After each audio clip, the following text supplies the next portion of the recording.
અહેમદાબાદ મિત્ર ન્યૂઝમાં આપનું સ્વાગત છે। ભાવનગરમાં એક વ્યક્તિનું અપહરણ કરીને 50 લાખ રૂપિયાની ખંડણી માંગવામાં આવી હતી। ભાવનગર લોકલ ક્રાઇમ બ્રાન્ચે ગણતરીના કલાકોમાં વ્યક્તિને મુક્ત કરાવી 2 આરોપીઓને ઝડપી પાડ્યા છે। દિવાળીના તહેવારો દરમિયાન કાયદો અને વ્યવસ્થા જાળવવા પર ભાર મૂકવામાં આવ્યો હતો, જેમાં પોલીસ અધિક્ષક ભાવનગરનો ફરિયાદીએ ટેલિફોનિક સંપર્ક કરતા બનાવની ગંભીરતાને ધ્યાને લઈ એલસીબીના પોલીસ ઇન્સ્પેક્ટરને તાત્કાલિક કાર્યવાહી કરવા સૂચના અપાઈ હતી। અલગ અલગ ટીમો બનાવી અપહરણ કરાયેલ વ્યક્તિને શોધી કાઢવાની દિશામાં કાર્યવાહી હાથ ધરવામાં આવી હતી।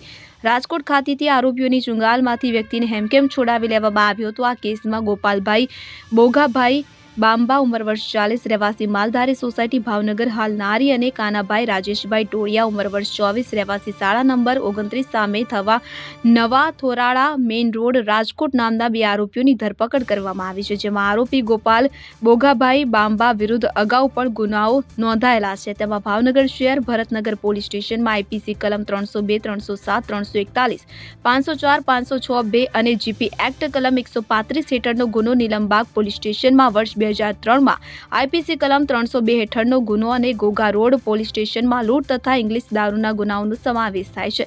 બીજા આરોપી કાનાભાઈ રાજેશભાઈ ટોળિયા વિરુદ્ધ પણ ગુનાહિત ઇતિહાસ છે। રાજકોટ શહેર એ ડિવિઝન પોલીસ સ્ટેશનમાં આઈપીસી કલમ 363, 366 હેઠળનો ગુનો અને રાજકોટ શહેર થોરાળા પોલીસ સ્ટેશનમાં મારામારીના ગુનામાં તે પકડાયેલો છે। આ કેસમાં અન્ય 3 આરોપીઓ હજુ ફરાર છે, જેમાં ભરતભાઈ હમીરભાઈ ટોળિયા રહેવાસી ગોકુલ નિશાળની પાસે અનમોલ પાર્ક રાજકોટ, દિનેશભાઈ રહેવાસી રાધિકા રેસિડેન્સી મહિકાના પાટિયા રાજકોટ અને કાનુ પટેલ રહેવાસી રાધિકા રેસિડેન્સી મહિકાના પાટિયા રાજકોટ વાળાને ઝડપી લેવા ચક્રો ગતિમાન કર્યા છે।